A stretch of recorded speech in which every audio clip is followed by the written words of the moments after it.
Well, the new Prime Minister Anthony Albanese has plenty on his plate, but he's also under pressure from many, including his own government MP Julian Hill, the member for Bruce, to honour a commitment Anthony Albanese gave in opposition when he declared the incarceration in the UK of Julian Assange, pending his extradition to the United States, had gone on long enough, and Mr Albanese, in opposition, wanted Julian Assange freed.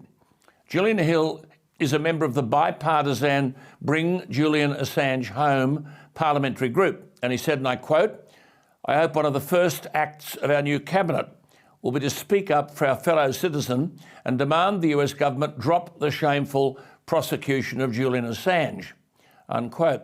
He said the government must stand clear and firm on its principles, including the principle of press freedom.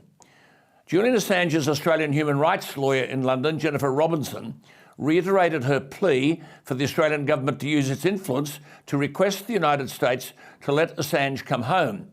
She saw Julian Assange last week and said his health, quote, continues to deteriorate in prison.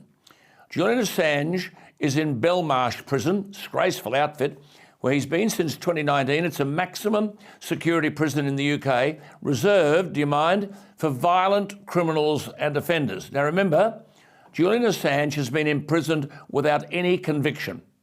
And within the next 3 weeks, it's said the UK Home Secretary, Priti Patel, is due to decide whether to order his extradition to the United States per instructions by the British courts. Now, I know that people have their prejudices in relation to Julian Assange, but may I respectfully suggest they're often prejudices based on ignorance. A two-part documentary, Ithaca, begins tomorrow night on the ABC at 8:30 p.m.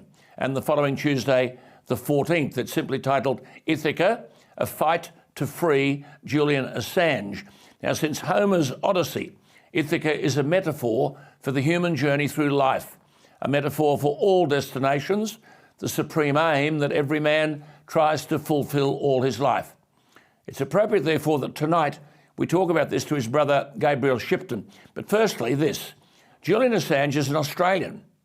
Whatever your opinion might be, he's one of us.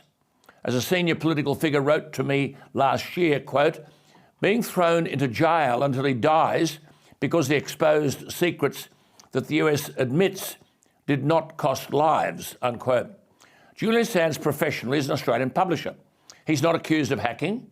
He's the first publisher in history to be charged with espionage. He faces 175 years in prison, all for engaging in regular journalistic activity, basically exposing what he believed was political corruption.